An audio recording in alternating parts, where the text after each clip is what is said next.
तो हम सब ने भजन गाए, लेकिन हमको एक माखन भैया के जो बातों का जो ये बताते हैं बातें, उनका बहुत ज्यादा हमें इंतजार रहता है। तो सबसे अच्छा टॉपिक आज फिर भैया से बात करते हैं और मिलते हैं। वेलकम माखन भैया। आज किस विषय में आप बात करोगे, बोलिए, बताइए आज बस हमें। आप कहो तो ये जो चल रहा है अपना पितृपक्ष। पितृपक्ष। हाँ। तो तो भैया ये शास्त्रों। बताइए ना, आज इनको इन 15 दिनों में क्यों याद किया जाता है? हाँ भैया। नहीं, वो मैं थोड़ा सा इस विषय को अपने जो शास्त्रों में बताया है हम्म। उसकी व्याख्या करते हुए हम्म। इस साथ में इस विषय को भी कवर करूंगा। तो हम्म। जैसे अभी आपने गीतों में गाया कि हम्म। मनुष्य जीवन में जन्म होता है, बचपन आता है, जवानी आती है, बुढ़ापा आता है, मृत्यु आती है।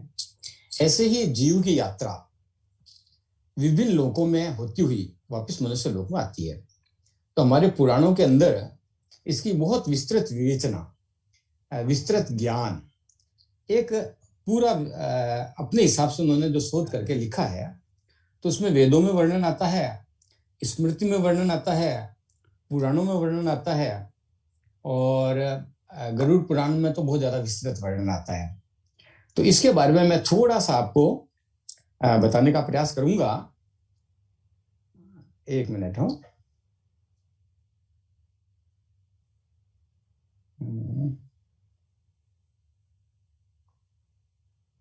तो जो वेद वेद जो है उसमें ऋग्वेद के अंदर ऐसा माना गया है कि व्यक्ति का जो आत्मा है, मनुष्य आत्मा और जन्म। एक मिनट हो, मैं थोड़ा सा मेरा ये थोड़ा डिस्टर्ब हो रहा है। हाँ। तो मनुष्य का स्थूल शरीर, मनुष्य का के अंदर आत्मा और आत्मा के अंदर परमात्मा, ये जो विवरण दिया हुआ है, तो आपको इसको थोड़ा समझना चाहिए कि जो आत्मा है वो हर व्यक्ति की आत्मा एक अलग से रहती है। परमात्मा एक अलग सब चीज है। तो आत्मा का जो स्वरूप होता है वो देह के अंदर और ईश्वर के अंदर के बीच की चीज मान सकते हैं अपन। तो जब आत्मा शरीर के अंदर आती है तो आत्मा 5 कोषों में रहती है। अन्न कोष, प्राणमय कोष, मनोमय कोष, विज्ञान में कोष और आनंदमय कोष। अब इनके शब्दों से आपको इसकी व्याख्या मिल जाएगी। आत्मा को अन्न भी चाहिए, जीव प्राण भी चाहिए, उसमें एक मन, चंचल मन होता है, उसका एक विज्ञान का स्वरूप या आदत होती है, और एक आनंदमय कोष होता है। इस तरह शरीर के अंदर 5 कोषों के अंदर आत्मा गमन रहती है। ये सारा मैं अपने जो वेदों में आया है उसकी आज विस्तृत विवेचना कर रहा हूं। और जब वो आत्मा शरीर को छोड़ती है, तो जब आत्मा शरीर, बीच में भी कोई अनम्यूट मत हो, जब वो आत्मा शरीर को छोड़ती है तो उसका गमन विभिन्न लोकों में, उसकी 3 तरह की गति बताइए: ऊर्ध्व गति, स्थिर गति और अधोगति। ऊर्ध्व गति यानी जो व्यक्ति स्वप्न में, जागृत अवस्था में, सुसुप्त अवस्था में ईश्वर को साक्षी रखकर निरंतर अपना जीवन जीता है, भगवान की भक्ति में रत रहता है, वो व्यक्ति मृत्यु के पश्चात पितृयोनि, देव योनि भोग कर पुनः पृथ्वी पर आता है। दूसरी जो गति बताई है वो स्थिर गति बताई है, यानी कुछ आत्माएं ऐसी होती है उनके कर्मों के अनुसार कि वो न तो ऊपर के किसी लोक में जाता है, न नीचे के किसी लोक में जाता है, उसी समय उसका पुनर्जन्म होता है। ऐसी आत्माओं को स्थिर गति का नाम दिया है। जैसे हमने देखा होगा कई बार अपने घरों में कि दादी वापस आ गई, दादाजी वापस पोता बनकर आ गए, तो ऐसी आत्माएं को स्थिर गति कहते हैं। और अधोगति यानी जिन्होंने अपना जीवन व्यसन के अंदर, नशे के अंदर, पर स्त्री गमन के अंदर और विभिन्न प्रकार के दुष्कर्मों के अंदर व्यतीत किया, धर्म के विमुख रहे तो ऐसे व्यक्तियों को अधोगति मिलती है। और जिनको अधोगति मिलती है वो जो भी स्वर्ग नर्क के सारे सुख दुख भोग कर, विभिन्न लोगों के दुख सुख भोग कर फिर पुनः जब पृथ्वी पर आते हैं तो रेंगने वाले पशु, कीड़े मकोड़े, गहरे जीव में रहने वाले जानवर, इस तरह का उनको जन्म मिलता है। ये आत्मा की गति के बारे में बताया गया है। फिर पुराणों के अंदर आत्मा जब शरीर को छोड़कर अपनी यात्रा प्रारंभ करती है तो उसका थोड़ा सा विस्तृत विवरण दिया गया है। तो आत्मा दूसरे लोक के अंदर जब जाती है तो उसको 3 तरह का मार्ग मिलता है, ऐसा तो शास्त्र में बताया है। तो इन मार्ग मतलब उसके यात्रा का, जैसे अपन को समझ लो किसी एक शहर से दूसरे शहर में जाना है तो एक पैदल जाने का रास्ता है, एक बस में जाने का रास्ता है, समुद्र मार्ग से जाने का रास्ता है, हवाई जहाज से जाने का रास्ता है। तो ऐसे ही आत्मा जब विभिन्न लोकों के अंदर जाती है तो उसका अपने पुराणों के अंदर 3 मार्ग बताए हैं: अर्ची मार्ग, धूम मार्ग और उत्पत्ति विनाश मार्ग। अर्ची मार्ग यानी ब्रह्मलोक या देवलोक का सीधी यात्रा, जिसे अपन ये कह सकते हैं कि जैसे अपने प्लेन से चले गए। तो इस प्रकार की जो यात्रा होती है उसको अर्ची मार्ग कहते हैं। धूम मार्ग के अंदर जो पितृलोक की यात्रा होती है वो विभिन्न नदियों से होती हुई, विभिन्न रास्तों से होती हुई होती है और वो भी देवलोक के अंदर ले जाती है। और तीसरी जो होती है उत्पत्ति विनाशिक मार्ग, वो नर्क के लिए यात्रा होती है और विभिन्न अपने पूरा गरुड़ पुराण में आया है कि किस प्रकार के कष्ट उनको झेलते हुए वहां तक की यात्रा होती है। तो यजुर्वेद के अंदर हमारे श्लोकों में आया है कि जब शरीर से आत्मा जब शरीर को छोड़ती है तो वो प्रथम मार्ग अति मार्ग के माध्यम से सीधे ब्रह्मलोक को चली जाती है और एक तरह से ब्रह्मलीन हो जाती है। और जो धूम मार्ग के माध्यम से आत्मा जाती है वो स्वर्ग में, देवलोक में, पितृलोक में निवास करती है। और उत्पत्ति विनाश मार्ग से जो आत्मा जाती है वो सारे राक्षसी कर्म करने वाले लोग वो प्रेत योनि में अनंत काल तक भटकते हैं या नर्क में वर्षों तक रहते हैं और उसके बाद में पुनः पृथ्वीलोक पर आते हैं। इस तरह के लोग जब पृथ्वीलोक पर आते हैं तो मनुष्य जन्म प्राप्त करने से पहले उनको विभिन्न अन्य योनियों में भटकना होता है। अब आगे यात्रा का जो आत्मा का विवरण किया गया है उसमें ऐसा बताते हैं कि ये जो पृथ्वीलोक से यथा योग्य अन्य लोक के अंदर कोई स्वर्ग लोक जाएगा, कोई ब्रह्मलोक जाएगा, कोई नरक लोक जाएगा, यमलोक जाएगा, इसके बीच में 17 दिन का समय उस आत्मा को लगता है। और वो 17 दिन कैसे निकलते हैं गरुड़ पुराण में बहुत विस्तृत विवरण आया है। उसके अंदर एक वैतरणी नदी, इस तरह का विवरण आया, आप सबने पढ़ा है, सुना है। उसमें बहुत सारे, उसका बहुत लंबा चौड़ा विवरण किस तरह के कष्ट होते हैं उसमें आया है।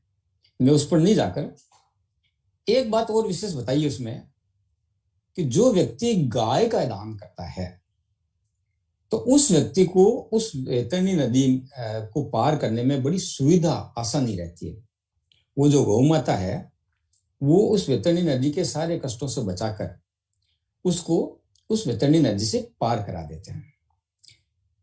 जिसने अपने जीवन में कुछ दान नहीं किया, धार्मिक जीवन नहीं जिया, प्रभु में आस्था नहीं रखी, धर्म का सदैव विरोध किया, तो उस वैतरणी नदी के अंदर गोते खाता हुआ, उस वहां के सारे कष्ट झेलता हुआ बड़ी मुश्किल से नदी पार करता है। जब आत्मा वैतरणी नदी पार कर लेती है तो उसके बाद एक पुष्पोदक का नदी का वर्णन आता है, वहां आत्मा पहुंचती है। वो जो पुष्पोदका नदी है उसका जल बहुत पवित्र होता है, कमल के फूल होते हैं, सुगंधित वातावरण होता है और उसके बाहर एक बहुत बड़ा छायादार वड का वृक्ष ये रहता है। वहां पर आत्मा को उस आत्मा के पुत्रों द्वारा, परिवारजनों द्वारा जो पिंडदान और तर्पण किया जाता है, वो भोजन उसको प्राप्त होता है। अभी जब कांता जी ने पूछा कि इस 15 दिन में अपन क्या करते हैं, तो ये आत्मा का जो समय समय पर प्रवास रहता है। अपन कभी ट्रेन में जाते हैं तो अपन पाथेकण साथ में भी देते हैं, 4 पराठे बना के ले जा, वहां फलाना स्टेशन आवे, वहां पर तेरे को दही बड़े मिलेंगे, गाड़ी आधे घंटे रुकेगी, ठंडा पानी मिलेगा तो वहां पानी ले लेना और ये पराठे खा लेना। तो इस तरह का पड़ाव उस आत्मा के रहता है। तो ये जो अगली नदी आती है पुष्पोदका, उसके पहले एक बहुत बड़ा कहते हैं वृक्ष, बड़ का पेड़ होता है, वहां आत्मा थोड़ा सा विश्राम करती है और उस समय उनको अपना किया हुआ पिंडदान और तर्पण उनको मिलता है, जिससे वो उनको पुण्य शक्ति का संचार होता है। फिर वो इस नदी के अंदर पवित्र जल में स्वच्छ होकर नई शक्ति प्राप्त करके, वैसे मैं आपको एक बात बताऊं कि जैसे पृथ्वी लोक पर, मृत्यु लोक पर आत्मा का संवर्धन, आत्मा का रख रखाव, आत्मा की संतुष्टि शरीर दैहिक शरीर करता है, वैसे आगे के लोक में ईश्वर का दायित्व है। जैसा जैसा कर्म, तो कुछ लोग स्वर्ग लोक में, कुछ लोग नरक लोक में, कुछ यम लोक में, ब्रह्म लोक में, इस तरह से अपने अपने रहते हैं और उनकी आत्मा का को खाना पीना जैसे कहते हैं मिलता है। लेकिन आपके द्वारा किया गया तर्पण, पिंडदान, वो उनको एक्स्ट्रा शक्ति प्रदान करता है। जब वो यम लोक पहुंच जाता है तो ऐसा अपना शास्त्र बताते हैं कि यम लोक के अंदर 4 दरवाजे होते हैं, पूर्व, पश्चिम, उत्तर, दक्षिण। तो जो पापी लोग हैं, जिन्होंने कभी धर्म को स्वीकार नहीं किया, लोगों को बहुत कष्ट दिए, पाप ही पाप किए, उनके लिए दक्षिण का द्वार खुला रहता है। वो दक्षिण के द्वार की तरफ खींचा चला जाता है और वहां पर लगभग 100 साल तक विभिन्न कष्टों को भोग कर, उसके बाद में अगर उसका कोई पुण्य काम बचा हुआ है तो वो थोड़े दिन स्वर्ग में रहकर फिर पुनः पृथ्वी पर आता है। जिसने जीवन में कभी दान नहीं किया, किसी का भला नहीं किया, लोगों को कष्ट ही कष्ट पहुंचाए, उनके लिए दक्षिण का द्वार रहता है। उसके बाद पश्चिम का जो द्वार होता है, उसमें दान पुण्य करने वाली आत्माएं, धर्म की रक्षा करने वाली आत्माएं, तीर्थ यात्राओं पर जाने वाले मनुष्यों की आत्माएं, वो दक्षिण द्वार से प्रवेश करती है। उत्तर का जो द्वार है, उसमें वैसी आत्माएं प्रवेश करती है जिन्होंने अपने जीवन में माता पिता की खूब सेवा की, सदैव सत्य बोला, मन से, वचन से, कर्म से, जो हमेशा अहिंसक रहे, कभी किसी को हिंसा, मानसिक हिंसा, शारीरिक हिंसा नहीं पहुंचाई। इस तरह के लोग उत्तर के द्वार से प्रवेश करते हैं। और जो योगी, ऋषि, सिद्ध पुरुष होते हैं, वो पूर्व के द्वार से उस यम लोक में प्रवेश करते हैं। ये शास्त्रों के अंदर एक पूरी कथा कही गई है। अब क्या होता है कि जब मनुष्य की मृत्यु होती है तो हमारे ऋषि मुनि ऐसा मानते हैं कि उसको ऐसा लगता है कि जैसे मैं बहुत गहरी नींद में सो रहा हूं, और वो गहरी नींद में ऐसा ऊपर उठता हुआ चला जाता है। 12 दिन तक वो आत्मा पृथ्वी लोक पर ही रहती है, मृत्यु लोक पर ही रहती है। इसलिए हम 12 दिन तक विशेष प्रकार के संस्कार करते हैं, गरुड़ पुराण सुनते हैं और विभिन्न अलग तरह के कार्यक्रम करते हैं। और 11 दिन पूरा होने के बाद में 12 दिन को अपन और विभिन्न तरह के संस्कार करते हैं। तो 12 दिन तक वो आत्मा है वो मृत्यु लोक पर रहती है और उसके बाद में वो स्वर्ग लोक की ओर गमन करती है। अब स्वर्ग लोक के अंदर मैंने बताया बहुत सारे लोग हैं। रास्ता वही है, वैतरणी को पार करना, पुष्पोदका नदी को पार करना, और उसके बाद में 4 द्वारों के माध्यम से विभिन्न लोकों के अंदर जाना। वो सारे जो लोग हैं वो अपने कर्म, हमारे मृत्यु लोक में जब आत्मा आई, शरीर के अंदर जब प्रवेश किया, तो उस शरीर के साथ मिलकर वो जो 5 तरह की मैंने आपको बताया था कि आत्मा रहती है अन्न में, प्राण में, मनोमय, विज्ञान में, आनंद में, तो किस स्थिति में आत्मा रही, कैसा जीवन जिया, उस हिसाब से उसको एक अलॉटमेंट होता है। जैसे होता है ना कि प्रधानमंत्री को यह मकान मिलेगा, राष्ट्रपति को यह मकान मिलेगा, गृह मंत्री को यह मकान मिलेगा। तो ऐसी आत्माओं को विभिन्न लोग अलॉट होते हैं। ब्रह्मलोक है, स्वर्ग लोक है, नरक लोक है, पितृलोक है, गौलोक है। तो वहां पर अपने कर्मों के अनुसार वो विभिन्न लोकों में रहता है और आनंद का या अपने कर्मों का फल भोगता है। अब विषय ये आता है कि हमारा दायित्व क्या है पितरों के प्रति। मैंने आपको बताया कि मनुष्य का शरीर, आत्मा और परमात्मा, ये 3 अलग चीज है। आत्मा एक ऐसी चीज है जिसे जीव कहते हैं, वो मृत्यु लोक में शरीर में रहता है और मृत्यु के साथ विभिन्न लोकों में रहता है।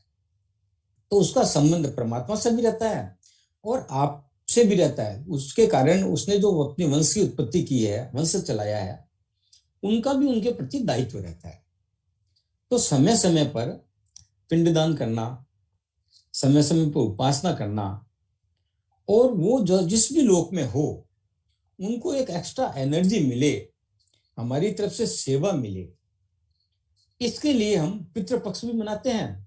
और समय समय पर अब कोई माध्यम बनता है, हमारे पितरों तक हमारा दिया हुआ भोजन पहुंचे, हमारा दिया हुआ वस्त्र पहुंचे, हमारी श्रद्धा भक्ति पहुंचे। तो इसके लिए एक सिस्टम बनाया है कि हम किसी गरीब को, किसी ब्राह्मण को के माध्यम से, गौ माता के माध्यम से हम वो सारी चीजें हमारे पितृदेव को पहुंचा सकते हैं। इसलिए हम पितृ तर्पण के समय, अमावस के समय ब्राह्मणों को भोजन कराते हैं।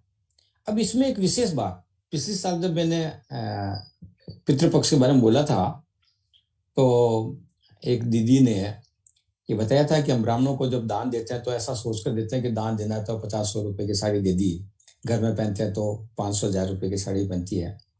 तो हमेशा ये ध्यान में रखें कि जो हम दान दे रहे हैं, उस दान का लाभ, उस दान की पुनर्प्राप्ति हमें ही होनी है, वो हमारे पास ही लौट के आना है। तो ध्यान देते समय एक औपचारिकता नहीं करें, हम बड़े शुद्ध भाव से, जैसा हम खाते हैं, जैसा हम पहनते हैं, ऐसा ही दान देना,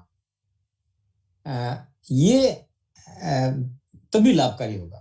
समझ लो हमने बड़ी कंजूसी के साथ 50-100 रुपए का दान की साड़ी दान दी और हम 2000 की साड़ी पहनते हैं, तो आप निश्चित जानिए कि अगले जन्म में आपको भी वो 50-100 रुपए वाली साड़ी पहनने जैसा ही जीवन मिलने वाला है। अगर श्रद्धा नहीं है तो मत दीजिए, लेकिन कम से कम हमारी हैसियत के अनुसार जैसा हम चाहते हैं इस तरह का हमको दान देना चाहिए। अब आखिरी में मैं स्वर्ग और नर्क की जो कल्पना है, तो उसमें मैंने जो बताया, दक्षिण द्वार को छोड़कर बाकी जो तीनों द्वारों से आत्मा अंदर प्रवेश करती है, वहां पर उनको भगवान श्री विष्णु के साक्षात दर्शन होते हैं और ऐसा लगता है कि वो जैसे सिंहासन पर बैठे हैं, चारों भुजाओं में अपने उनके कमल, पद्मासन, दंडमेरु इत्यादि हैं। और जो दक्षिण दिशा से प्रवेश करता है उनको यमराज मिलते हैं। अब यमराज का स्वरूप कैसा दिया है कि उनकी आंखें बहुत बड़ी बड़ी है, विशाल समुद्र के समान, काला, एकदम काला कोयले जैसा शरीर, प्रचंड मेघ जैसे आवाज करते हैं वैसी उनकी आवाज, हर रोम रोम में जैसे ज्वालामुखी जल रहा हो, पशुओं के खाल के वस्त्र पहने हुए हो, कुटिल भ्रुकुटी हो, भयंकरतम वेश हो, इस तरह का घोर दर्शन यमराज के होते हैं। एक्चुअली यमराज का जो नर्क है वो एक तरह का सुधार गृह है। वहां पर जैसे हमारे यहाँ पर कैदियों को जेल में रखकर प्रयत्न ये किया जाता है कि वो सुधार हो, तो यमराज की ड्यूटी है कि जितने भी दुष्ट प्रकृति के लोग हैं, दुष्ट आत्माएं हैं, वो उनको विभिन्न योग्य दंड देकर और उनका सुधार हो और हर आत्मा को विभिन्न लोकों में रहकर उन्हें वापस पृथ्वीलोक माना होता है। ये एक चक्र चलता है। जैसे पानी से नदी से समुद्र बनता है, समुद्र से भाप बनती है, भाप से बादल बनते हैं, बादल से बारिश होती है, बारिश से वापस नदियां बनती है। एक चक्र चलता है। वैसे हमारे शास्त्रों में बताया है एक आत्मा का पूरा चक्र है, और वो आत्मा जिस भी शरीर में रहती है तो निश्चित रूप से अपने पीछे एक परिवार छोड़ के जाती है। तो उस परिवार का उस आत्मा से निरंतर संपर्क संबंध रहता है। तो मैं ये कहता हूं हमेशा कि हमारा सबसे नजदीक इष्ट, सर्व सामान्य सर्व सुलभ इष्ट है, वो हमारे पितर हैं। तो पितर के प्रति श्रद्धा, पितर के प्रति आराधना, पितर को पिंडदान, पितर के निमित्त कुछ निकालना, पितर के नाम से दान पुण्य करना, ये बड़ा सार्थक विज्ञान है। तो हमें एक नई परंपरा मैंने आजकल देखी है। हमारे एक विधान है कि 11 दिन का 12 दिन का घड़ा बनना, 6 महीने का घड़ा बनना, साल भर का घड़ा बनना, फिर हर साल पितृपक्ष में उस प्रतिकूल तिथि को उस पितृ का पूजन करना। लेकिन आजकल हम बड़ा शॉर्टकट कर लेते हैं। मृत्यु के मतलब 11वां 12वां का घड़ा बढ़ने के 4 दिन बाद भी छमाई कर लेते हैं, 10-12 दिन बाद में वार्षिक घड़ा बढ़ देते हैं, और किसी पंडित को कह देते हैं यार हमारे पितर का तू वो कर लेना, पैसे मेरे से ले जाना। तो इस शॉर्टकट से बचना चाहिए। इसके पीछे मनोवैज्ञानिक कारण भी है कि जब हम निरंतर पितरों का, जैसे श्राद्ध आए, हमने पिताजी का श्राद्ध बनाया, माताजी का श्राद्ध बनाया, तो उनके प्रति हमारा स्मरण, उनके प्रति हमारी एक निष्ठा, उनके प्रति हमारी श्रद्धा जागृत होती है, उनके जीवन से प्रेरणा लेने की प्रेरणा मिलती है। बस इतना कहकर मैं अपनी वाणी को विराम देता हूँ। नमस्कार।